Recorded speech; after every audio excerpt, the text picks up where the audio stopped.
MIT technology review Pakistan के news studio में खुशामदीद। मैं हूं आपका मेज़बान GM Shah. News round up का आगाज़ करते हैं।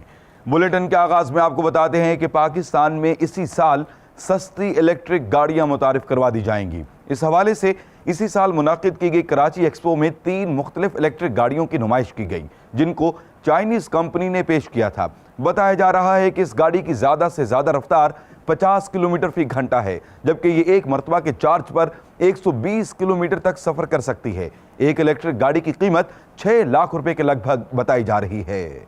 और अब बुलेटिन में आपको बताते हैं कि माहिरीन ने बिजली तैयार करने के लिए पोर्टेबल डिवाइस तैयार की है। ये डिवाइस मिनी टरबाइन है जो पानी या हवा से बिजली तैयार कर सकती है। बताया जा रहा है कि इस टरबाइन की मदद से मोबाइल फ़ोन जैसे छोटे आलात को आसानी से चार्ज किया जा सकता है। इस टरबाइन की कीमत 12,000 रुपये बताई जा रही है।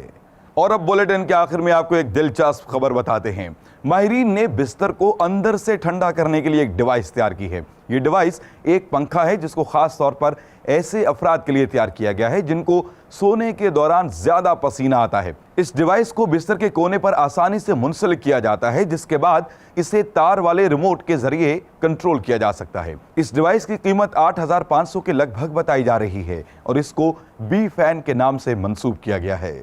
इसके साथ ही MIT टेक्नोलॉजी रिव्यू पाकिस्तान के न्यूज़ स्टूडियो से अपने मेज़बान GM शाह को इजाज़त दीजिए। अल्लाह निगहबान।